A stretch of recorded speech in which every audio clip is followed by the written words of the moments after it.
1993 गोरखपुर का इलाका, उत्तर प्रदेश के छोटे मोटे मझोले शहर पर, लेकिन कुछ गली कूचों में अंधेरा हमेशा रहा। सूरज तो उगा, लेकिन ये अंधेरा कभी खत्म नहीं हुआ। इस अंधेरे का नाम श्री प्रकाश शुक्ला, एक युवक जिसकी उम्र मात्र 20 साल, लेकिन हिम्मत, जोश, क्रोध उसके भीतर पहले से ही भरा हुआ था।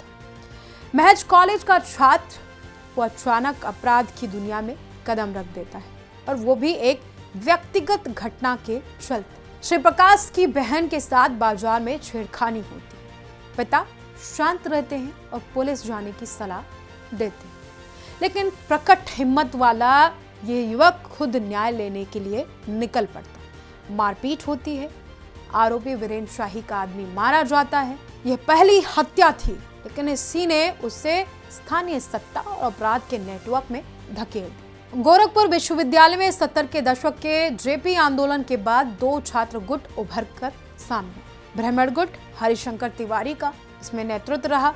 ठाकुर गुट वीरेंद्र शाही का नेतृत्व रहा। श्री प्रकाश शुक्ला मामखोर गांव का युवा था, लेकिन उसने जल्दी ही समझ लिया कि शक्ति का आधार सिर्फ हिंसा ही हो सकती है। उसने वीरेंद्र शाही पर पहला हमला किया।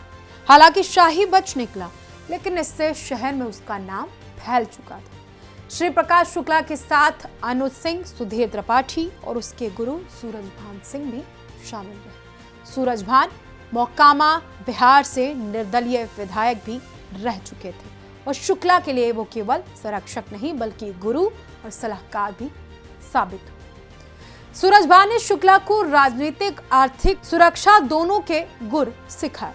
श्री प्रकाश शुक्ला की महत्वाकांक्षा केवल डर फैलाने तक सीमित नहीं थी। उसने देखा कि उसके इलाके में रेलवे के टेंडर, राजनीतिक सौदे लोगों को नियंत्रित कर रहे हैं।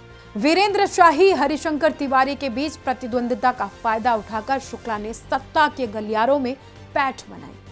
पहला हमला असफल रहा। दूसरी बार वीरेंद्र शाही बच गया, लेकिन 1997 की शुरुआत में इंदिरानगर लखनऊ में शुक्ला ने घातक योजना बनाई। शाही अकेले अपने प्रेमिका के लिए मकान देखने के लिए गए। यही मौका था। श्री प्रकाश शुक्ला ने मौका गवाया नहीं, बल्कि वीरेंद्र शाही की हत्या कर दी। उसी दिन से शुक्ला भैया जी के नाम से जाने लगे। हरिशंकर तिवारी ने अब स्वयं रेलवे के टेंडर छोड़ने शुरू कर दिए। शुक्ला ने सूरजभान सिंह के हित में हर बाधा को दूर किया। इसके बाद उसका गैंग तेजी से मजबूत होता रहा। अनुज सिंह, सुधीर त्रिपाठी और भरत नेपाली जैसे सहयोगी उसके गैंग में थे। श्री प्रकाश शुक्ला की एक खासियत थी कि वो अपने चेहरे और पहचान को हमेशा छिपाए रखता था। पुलिस के पास उसकी कोई तस्वीर नहीं थी। उसने चेतावनी दे रखी थी, जिसने भी मेरी फोटो दी 24 घंटे में मौत उसके कदम चूमेगी।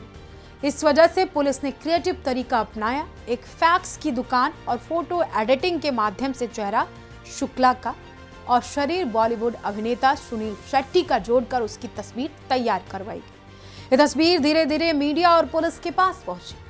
श्री प्रकाश शुक्ला सिर्फ हत्यारा नहीं था, बल्कि एक अय्याश और चालाक शख्स था। लखनऊ में उसकी एक प्रेमिका थी। उसने उसे अपने साथ रखा ताकि मकान लेने में आसानी हो। वही प्रेमिका और उससे जुड़े लोग बाद में उसे फंसाने की कड़ी बन गए। श्री प्रकाश शुक्ला की गैंग बिहार तक आतंक फैला चुकी थी।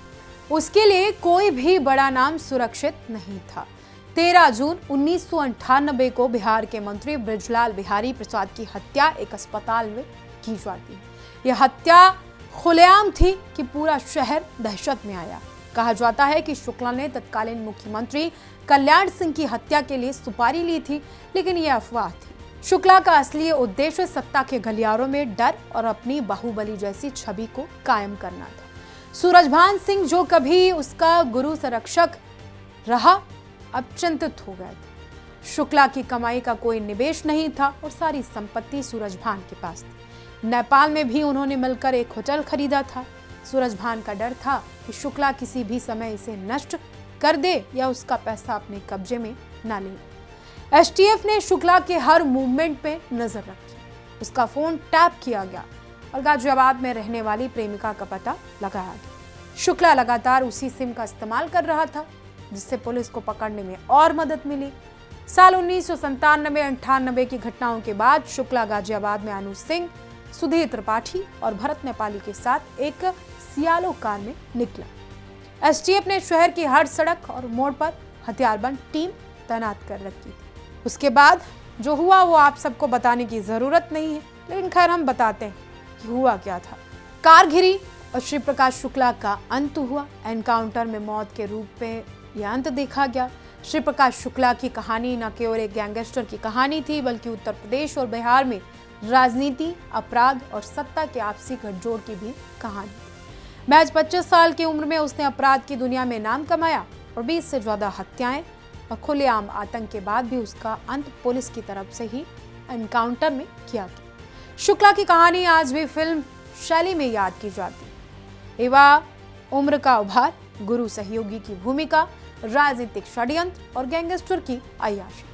श्री प्रकाश शुक्ला की कहानी ये दिखाती है कि शक्ति और हिंसा का खेल कितना तेज और खतरनाक हो सकता है। उसके नाम की कहानी अब भी उत्तर प्रदेश और बिहार के अपराधों के किस्सों में जीवित है और इसी तरह श्री प्रकाश शुक्ला की फिल्मी दास्तां का पर्दा गिरता है। खून, डर और अपराध से भरी दुनिया के माध्य एक युवा गैंगस्टर की कहानी का समापन होता है। तो आपको हमारी ये पेशकश कैसी लगी कमेंट बॉक्स में जरूर बताएं। अगर कहानी पसंद आई है तो लाइक शेयर करना ना भूलें और हाँ, चैनल को सब्सक्राइब जरूर करें, क्योंकि इस तरह की कहानियां आपको सिर्फ राष्ट्र टीवी के यूट्यूब चैनल पर ही मिलेंगी। तो कल फिर मिलेंगे कुछ नई कहानी के साथ, नए किस्से के साथ। तब तक के लिए मुझे दीजिए इजाजत। नमस्कार।